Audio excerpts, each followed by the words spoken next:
السلام علیکم ورحمۃ اللہ وبرکاتہ، نحمده ونصلی علی رسولہ الکریم، اما بعد فاعوذ باللہ من الشیطان الرجیم، بسم اللہ الرحمن الرحیم، رب اشرح لی صدری ویسر لی امری واحلل عقدۃ من لسانی یفقہوا قولی۔ حدیث نمبر 149،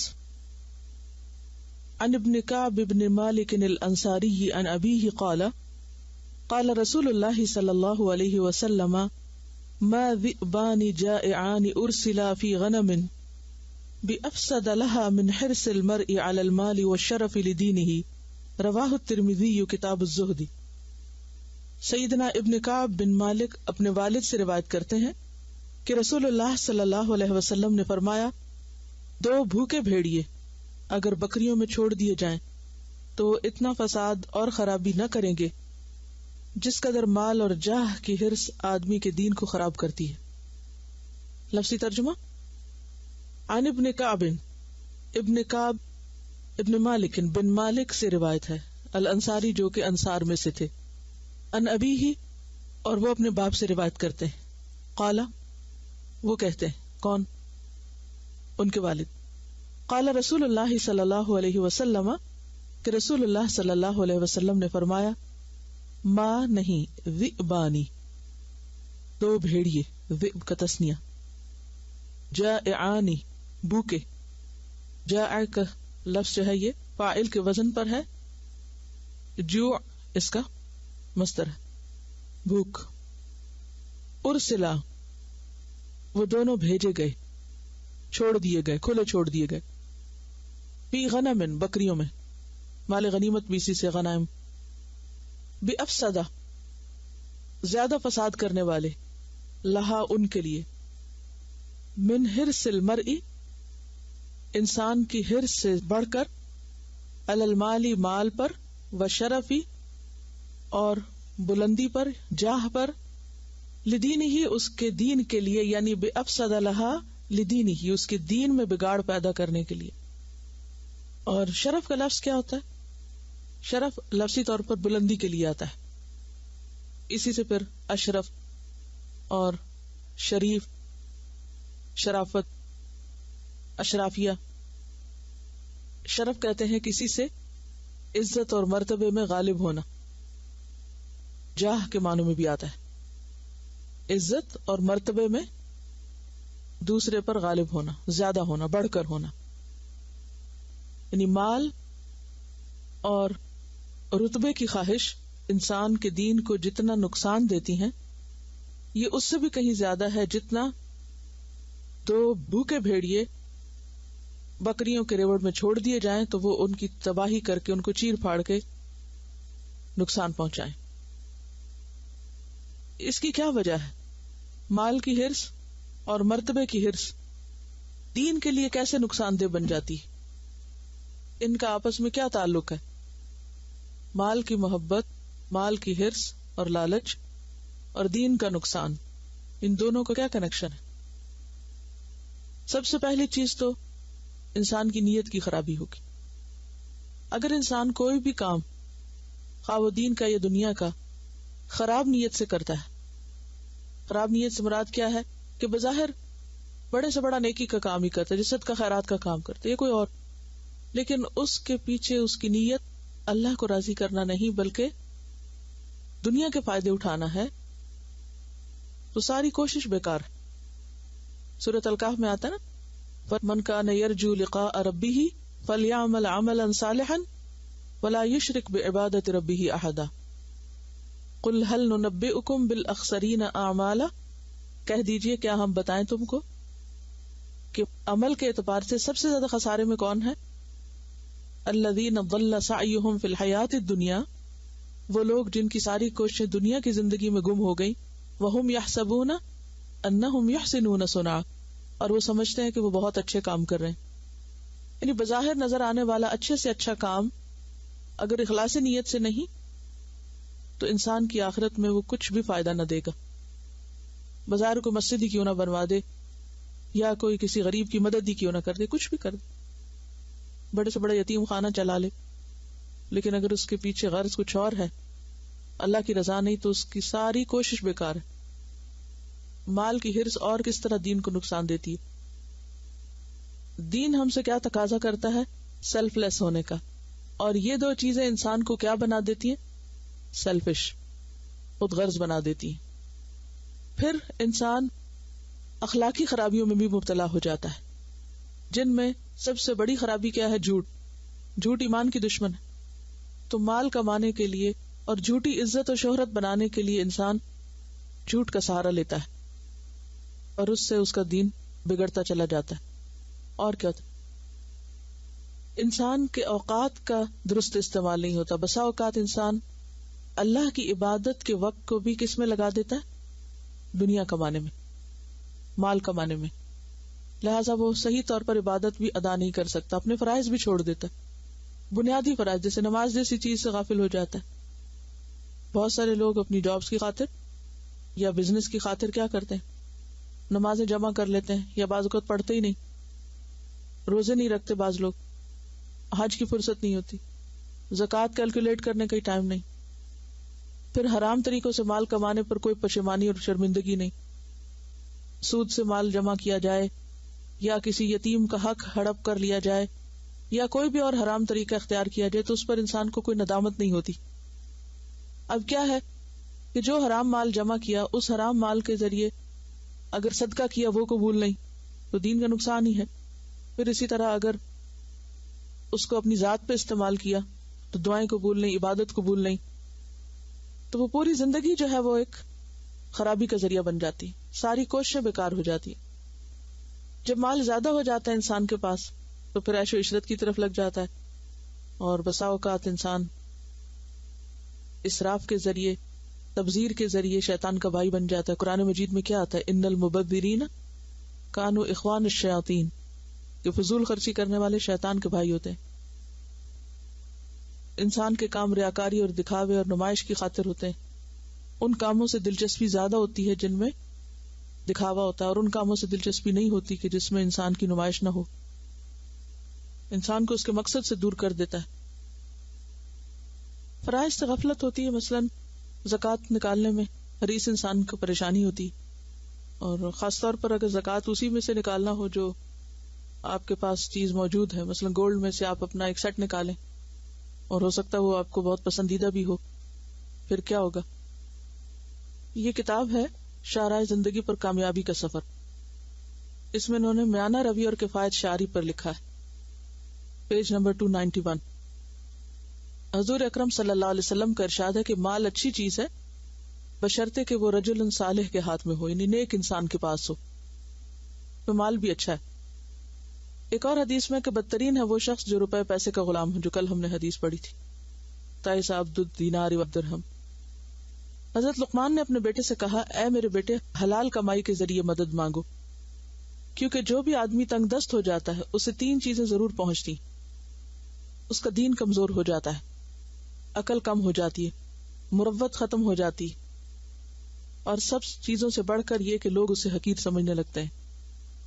پھر یہ مال اور اخلاق کے بارے میں لکھتے ہیں کہ مال کا اخلاق کے ساتھ گہرا تعلق ہے، کیونکہ بہت سے فضائل اور رذائل، فضائل کہتے ہیں اچھی صفات کو اور رذائل کہتے ہیں گھٹیا، بہت سے فضائل اور رذائل کی بنیاد یہی مال ہے، جیسے امانت، احسان، اقتصاد، بخل، طمع، رشوت، اسراف.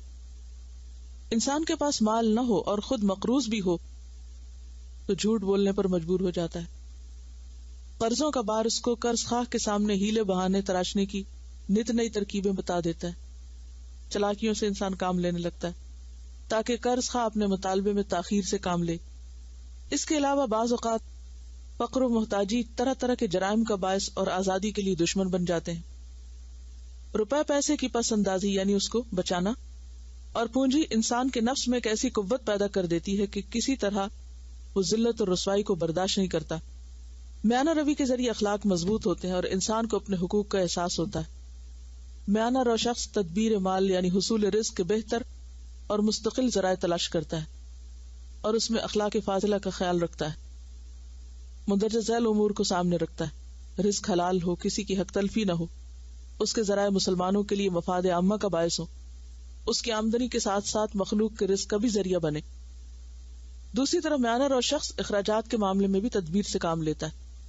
اسے اس بات کا احساس ہوتا ہے کہ راحت، سکون اور برکت اس بات کا نام نہیں کہ آمدنی میں کتنا اضافہ ہوا، بلکہ اسے یقین ہوتا ہے کہ برکت اس بات کا نام ہے کہ اخراجات میں کفایت ہو۔ یہ تو مال سے متعلق چیزیں تھی۔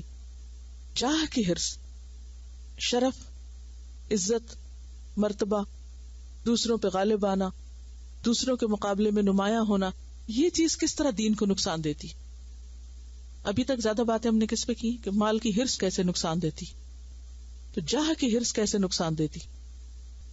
جاہ کی حرص انسان کے اندر شدید قسم کا تکبر پیدا کر دیتی، اور اس کی ایک مثال فرعون اور قارون اور حامان ہے۔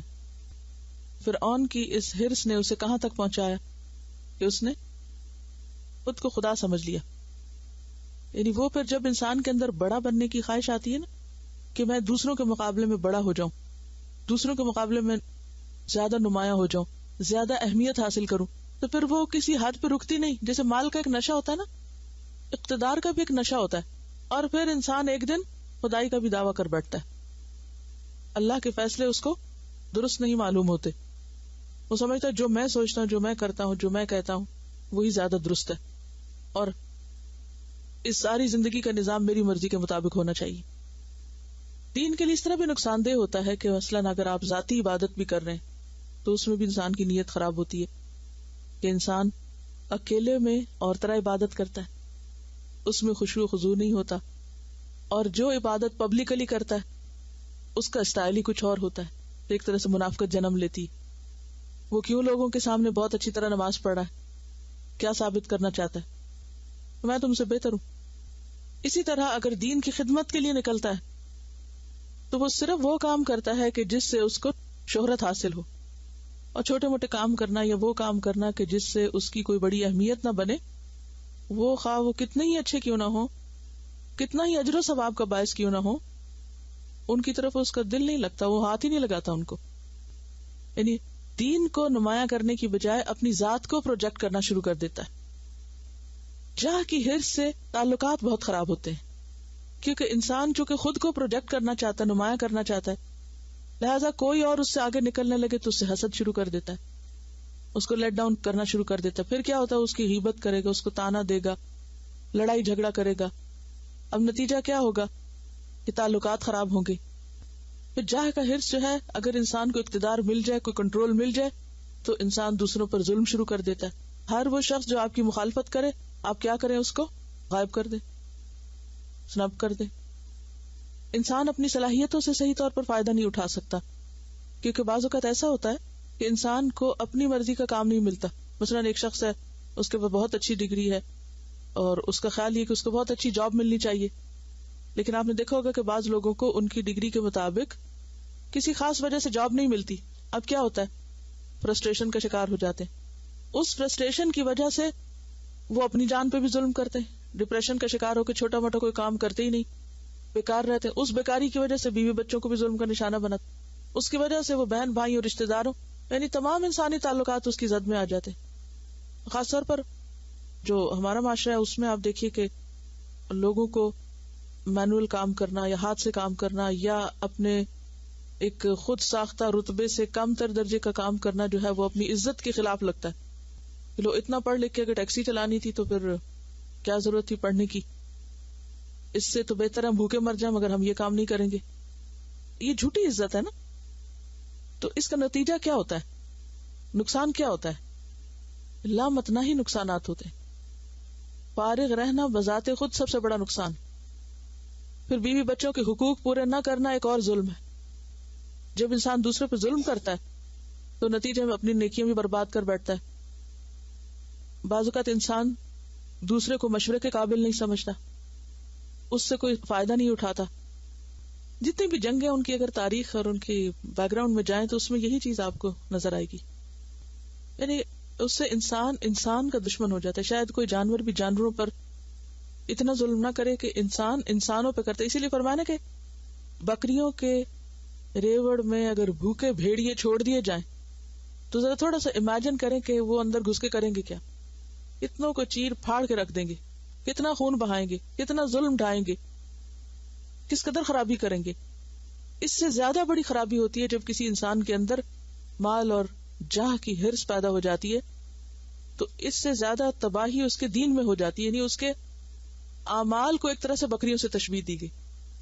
یعنی جو بھی ہم نیکیاں عبادت کرتے ہیں وہ ایسے جیسے ایک ریوڑ تیار, اور اتنے میں یہ دو خرابیاں اخلاقی انسان کے اندر آ گئی. اب انہوں نے کیا کیا, وہ جو کیا کرایا تھا نا سب پہ پانی پھیر دیا, سب کھا لیا. السلام علیکم. 1500 میں ایک فرانس کا کنگ تھا, اس کا نام تھا لوئس 11. تو اس سے پہلے بھی کافی جو کنگ تھے ان کے مرڈرز وغیرہ ہو جاتے تھے جسٹ ٹو ٹیک اوور. تو اس نے کیا کیا کہ ٹیک اوور کرنے کے لیے ادر کنگڈمز جو تھیں ان کے لیے بہت زیادہ اس نے بروٹل کلنگ کی اور آل دیٹ. تو کیا ہوا, آخری جب اس کی زندگی کے آخری سال تھے تو اس نے اپنے آپ کو ایک قلعے میں بند کر لیا. قلعے کے ارد گرد جو اس نے ایک خندق کھدوائی اور اس کے باہر ہر وقت ہارس مین رہتے تھے اور آل دیٹ نا, لیکن اس کو ایک تو جینے کی حرص تھی اور دوسری یہ تھی وہ کہ میری کنگشپ جو ہے وہ ختم نہیں ہونی چاہیے. تو اس کے لیے اس سے جو کچھ ہو سکتا تھا اس نے کیا, اور اس کے جو ڈاکٹرز ہوتے تھے وہ اس قدر ان کو وہ پے دیتا تھا سب کچھ کرنے کے لیے, لیکن وہ اتنا کمزور ہو گیا اپنی زندگی کے آخری دنوں میں کہ ہاتھ سے کچھ اٹھا کے اپنے منہ میں بھی نہیں ڈال سکتا تھا, لیکن اس کے باوجود کہتا تھا کہ میں ابھی سک نہیں ہوں, آئی ایم فائن. سو اسی طرح پھر اس کی زندگی جو تھی وہ اس قلعے میں ختم ہوئی, لیکن اس کی جو حرص تھی مال کی اور چاہ کی وہ کبھی ختم نہ ہو سکی. اصل بات یہ ہے کہ یہ جتنے بھی منفی چیزیں ہیں, منفی جذبات انسان کے اندر ہیں, ان کا بھی ایک مقصد ہے. ان کو بھی اگر پازیٹیولی استعمال کیا جائے, مثلا ہرس ہی ہے, ہرس اگر کسی نیکی کی لگ جائے, کسی اچھی چیز کی لگ جائے تو انسان اس کے لیے اسٹرگل شروع کر دے گا. لیکن جب ہماری زندگی میں ایک خلا ہوتا ہے یا کہیں کمی ہوتی ہے کہ ہمارے وہ تمام انرجیز جو اللہ نے ہمارے اندر رکھ دی ہیں وہ پوٹینشیل صحیح جگہ استعمال نہیں ہو رہے ہوتے, تو پھر وہ کیا کرتے ہیں, اس جگہ کو بھر دیتے ہیں منفی رویوں سے. یعنی کوئی بھی طاقت آپ دیکھیں, ذہن کی طاقت ہے, اور پھر جتنے بھی جذبات, غم ہے, غصہ ہے, خوشی ہے, محبت ہے, یہ ساری اگر صحیح جگہ نہیں استعمال ہوں گی تو انہوں نے کہیں نہ کہیں تو ہونا ہی ہے, کیونکہ they are there in you, آپ کو انہیں استعمال کرنا پڑے گا. اور جب صحیح ڈائریکشن نہیں ہوتی, کوئی ایم نہیں ہوتا, تو پھر وہ ادھر ادھر استعمال ہو کے انسان ہی کی تباہی شروع کر دیتی. تو اس لیے ہر دم ذہنی گروتھ, علمی اسپرچولی اپنے آپ کو مضبوط بنانا, اور کام کے اور نیکی کے نئے نئے بہانے ڈھونڈنا, اور ایمان کے ساتھ ان چیزوں کو آگے لے کے بڑھنا بے حد ضروری. ورنہ شیطان, انسان کا دشمن, ہر وقت اس گوشے کی تلاش میں رہتا کہ کہاں یہ ویک ہوا اور کہاں کس راستے سے اس پہ اٹیک کیا جائے, اور وہاں سے انسان کو بہکا کے کسی اور طرف لے جایا جائے تاکہ وہ کامیاب نہ ہو سکے, کہ یہ کرائے پہ اس کے پانی پھر جائے. اصل میں دیکھا جائے تو یہ دونوں چیزیں انسان کو انتہا درجے کا خود غرض بنا دیتی, اتنا خود غرض کے بسا اوقات انسان اپنے خونی رشتوں کو بھی فراموش کر دیتا. کل میری کسی سے بات ہو رہی تھی کہ آپ کا گروپ انچارج بن رہی ہیں اور آپ تیار ہیں اس کے لیے, تو کہنے لگی نہیں, میری تو ریکویسٹ یہ ہے کہ آپ میری جگہ میری بہو کو بنا دیں, دوبارہ اس کو ایک ٹرن اور دے دیں, کیونکہ ان بچیوں نے آگے کام کرنا ہے اور ان کو آگے بڑھنا چاہیے, اور میں اس کو سپورٹ کروں گی.